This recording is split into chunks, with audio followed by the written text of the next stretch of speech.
jangan diajarkan tentang keberanian. Bangsa Aceh jangan diajarkan tentang nasionalisme. Kalau Aceh itu minta merdeka karena ekonomi saja, Pak. Mohon ditanggapi, Pak Presiden. Kami rakyat Anda. Kami bukan pembangkang. Kami butuh perhatianmu. Insya Allah tidak lama lagi, tidak ada keributan lagi. Mungkin bendera akan naik. Gubernur Aceh pernah berkata, kami berkiblatkan ke Malaysia. Pantas saja ya, sebagian warga Aceh itu banyak yang meminta pisah dari Indonesia. Kalian tengok berita ini. Ini membuktikan bahwasanya kinerja pemerintahan Indonesia itu kayak tai. Selamat pagi, izin Bupati Lampung Timur. Tahun ini saya nggak bayar pajak. Uangnya saya gunakan untuk swadaya pembangunan jalan mandiri. Warga Aceh mengamuk bangun jembatan sendiri. Patut saja Aceh ini selalunya minta merdeka untuk bergabung ke Malaysia. Assalamualaikum warahmatullahi wabarakatuh. Jumpa lagi para sahabat dan teman-teman dengan Mas Farhan. Gimana kabar-kabarnya? Semoga kalian semuanya sehat-sehat saja. Yang baru bergabung di videonya Mas Farhan, terima kasih banyak-banyak yang sudah setia menonton di channel ini. Saya doakan semoga kalian semua dimurahkan rezekinya, dipanjangkan umurnya, dijauhkan dari malak bahaya oleh Allah Subhanahu wa Ta'ala. Amin amin ya rabbal alamin. Oke, para sahabat dan teman-teman, di video kali ini Mas Farhan akan nge-reaction beberapa video yang sudah di-tag di TikTok Mas Farhan. Kenapa dikit-dikit Aceh itu minta merdeka, minta berpisah daripada Indonesia dan bergabung ke Malaysia. Bahkan kalau sudah berkiblat tentang ekonomi, mereka lebih memilih berkiblat ke Malaysia. Itu sudah di tahun 2025 para sahabat. Berkiblat ke Pulau Pinang, Malaysia dan juga Kuala Lumpur. Ini kata Gubernur Muallim Abdul Manap. Ini para sahabat. Ini kenapa isu-isu ini baru kembali hangat di media sosial? Bahwasanya yang 7 bulan lepas para sahabat, ada suatu kampung jembatannya roboh. Tetapi pemerintah malah tutup mata, tak membuat jembatan, tak dibangun semula untuk akses kepada halayak ramai warga macam itu. Akhirnya warga memutuskan untuk swasembada, untuk mengambil kebaikan, penarikan kepada seikhlasnya kepada masyarakat dan membangun jembatan itu kembali. Betul. Kalau dikit-dikit Aceh itu minta merdeka karena mereka seolah-olah dianaktirikan macam itu para sahabat. Dan para sahabat penasaran seperti apa videonya, kita tonton sama-sama. Apa boleh komen di bawah, asal jangan bergaduh. Kita tonton sama-sama, let's go. Swasembada warga tembus sampai 1,8 miliar bangun jembatan. Sallallahu menangis terharu untuk peresmian jembatan yang dibangun oleh warga. Alaihi wasallam. Lantunan solawat ya.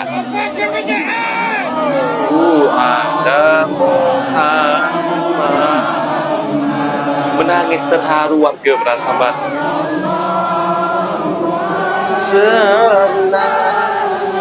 Ya Allah. Oh, sudah cantik sekarang ya. Sallallahu alaihi wasallam.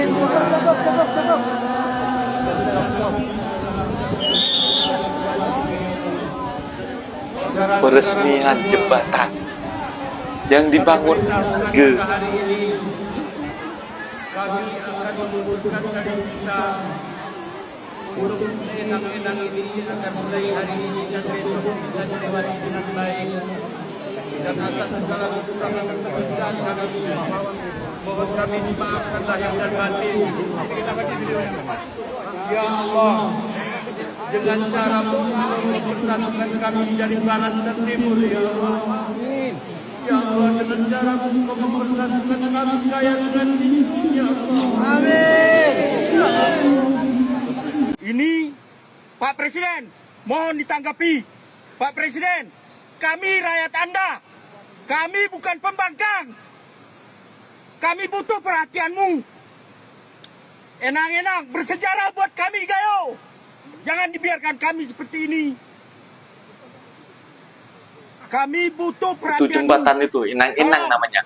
semua pemerintahan, baik itu kabupaten, kami tidak mau dengar alasan ini adalah kewenangan pusat. Ini kewenangan semua pihak. Untuk apa kalian duduk di situ?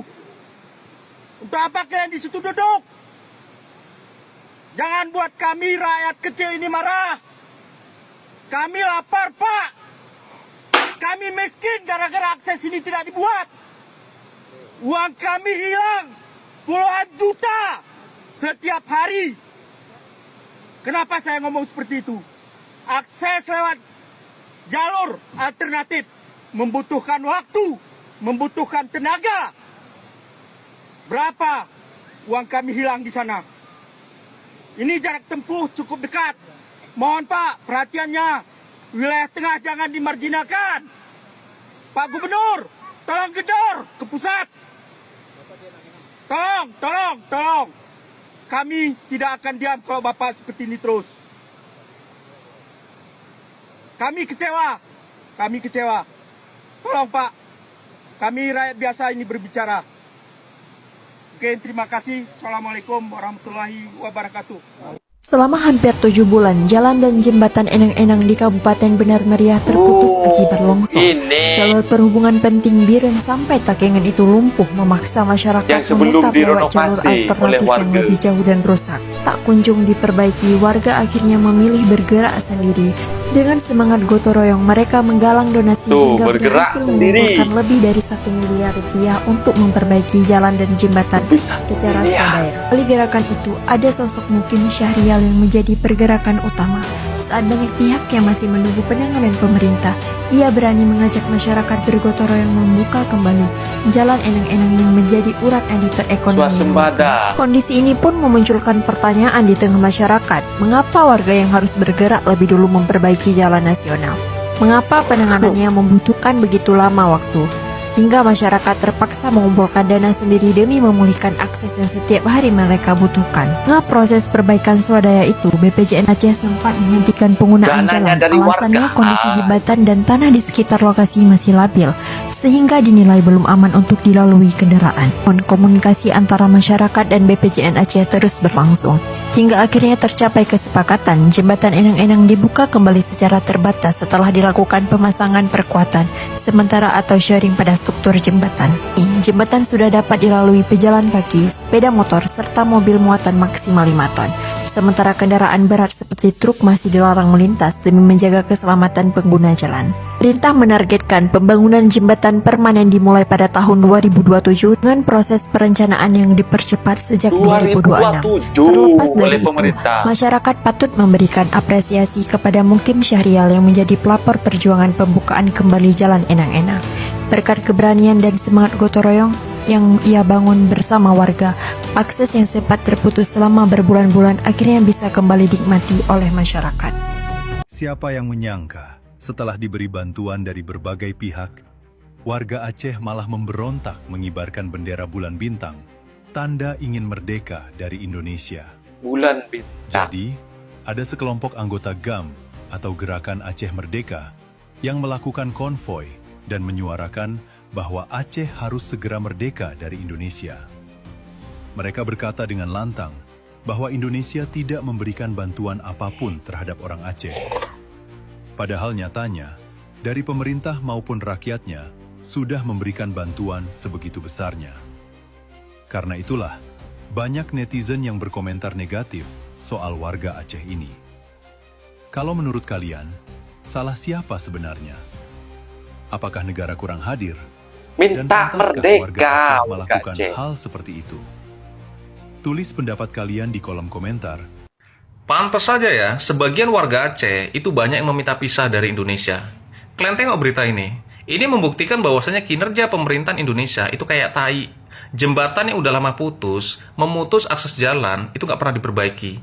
Dan akhirnya warga Aceh itu patungan untuk memperbaiki jembatan tersebut, dan sekarang itu udah selesai.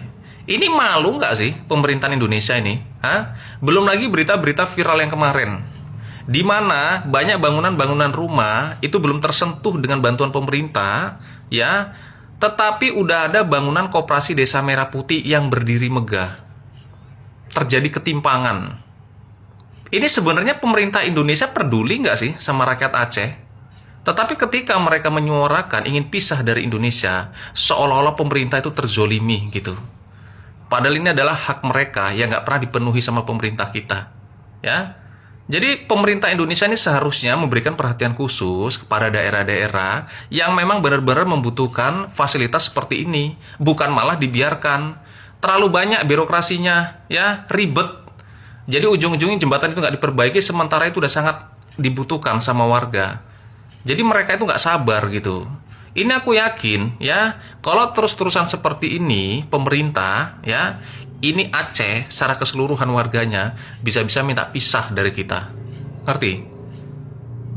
Gubernur Aceh pernah berkata, kami berkiblatkan ke Malaysia, bukan ke Jakarta.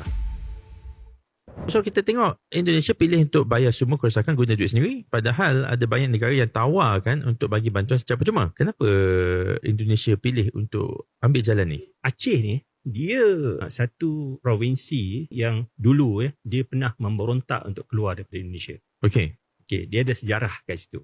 Dan inilah antara benda-benda politik yang kadang-kadang tu bagi saya komen yang daripada Bapak Menteri tu sebenarnya macam ni, Faiz. Fahaman saya lah kan. Dia sebenarnya bukan menjawab kepada orang Malaysia.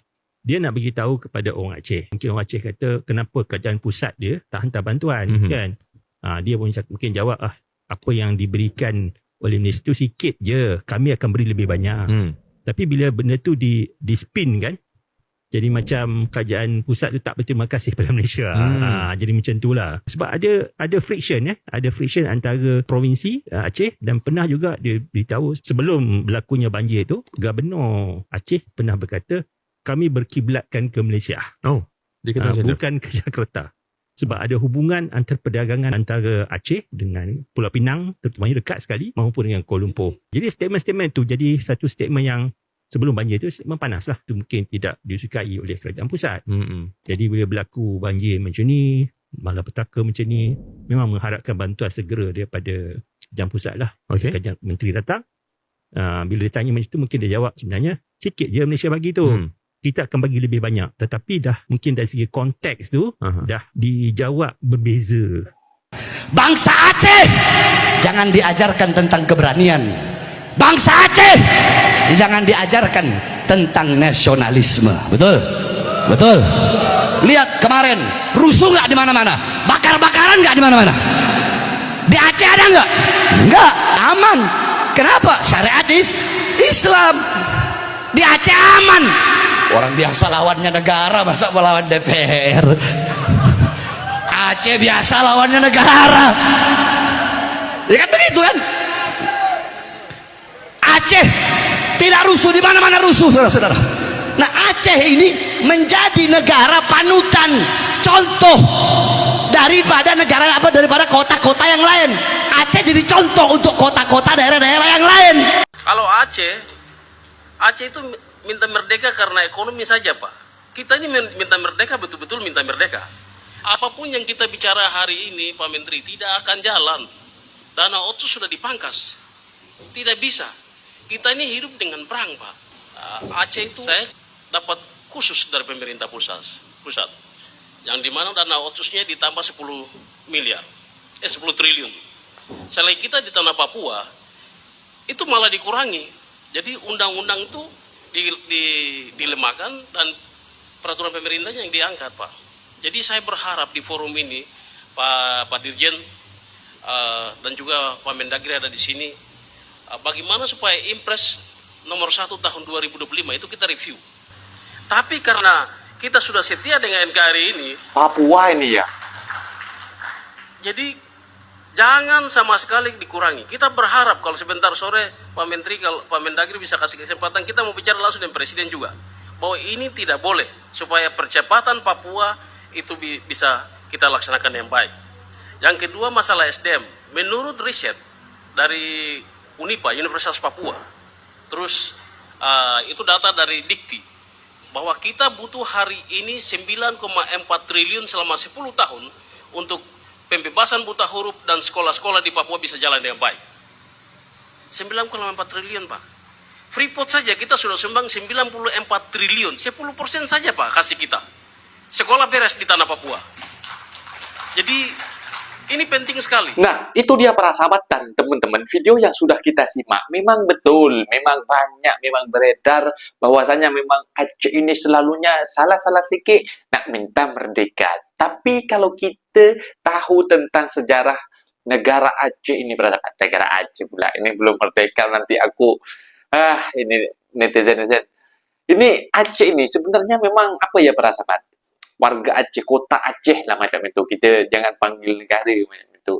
Memang mereka itu dari dulu memang suka berkiblat untuk perdagangan ke negara jiran Malaysia. Seperti halnya yang ada dekat Pulau Pinang macam itu. Mereka ekspor impor mereka sangat pekat di sana, sahabat, perdagangan mereka. Bahkan apa ya, dalam perjanjian Singke yang aku baca Aceh ini, para sahabat, memang dulu mereka tak termasuk Indonesia. Bahkan mereka itu memilih bergabung ke Indonesia dengan satu perjanjian disejahterakan dan juga diistimewakan macam itu. Tetapi faktanya, para sahabat, ketika ada bencana banjir di tahun 2025 yang di belakang, yang dulu sempat viral, ini pemerintah malah tidak menetapkan bencana nasional. Bahkan banyak video kemarin yang beredar malah berdiri Koperasi Merah Putih. Ini bangunan dari Koperasi Merah Putih dari pemerintah pusat. Sedangkan rumah warga belum tersentuh bantuan sama sekali macam itu di sekitaran sana. Dan bahkan yang beredar yang baru-baru ini, jembatan yang sudah berbulan-bulan, sampai ada yang mengatakan sudah 7 bulan, para sahabat. Ini pemerintah menganggarkan di tahun 2027 untuk dibangun. Warga sudah putus akses. Akhirnya warga mengambil donasi kepada warga-warga yang lain di sana, bekerjasama dan menghasilkan jumlah uang sampai 1 miliar, sahabat, 1 triliun macam itu. Jadi mereka bisa membangun akses kembali untuk sementara. Tapi untuk dibangun secara resmi dari pemerintah, katanya kabarnya di tahun 2027 macam itu. Harusnya Aceh itu memang kaya minyak, nikel, emas dekat Aceh itu, tapi dilarang untuk didulang sendiri, dapat emas-emasnya macam itu, ilegal. Kalau dekat Malaysia kan, dekat Kelantan kan boleh kan mendulang sendiri, harus memohon permit kepada kerajaan. Dekat Indonesia tak boleh macam itu, sikit-sikit minta merdeka macam itu. Itulah harus diistimewakan negara yang memang yang istimewa macam itu, emas, minyaknya ada macam itu, tapi rakyatnya menderita macam itu, para sahabat. Mungkin videonya sampai di sini, para sahabat, dan teman-teman, apabila ada kata benda yang silap, Mas Farhan minta maaf sebesar-besarnya, mohon dibenarkan di kolom komentar sendiri. Wassalamualaikum warahmatullahi wabarakatuh.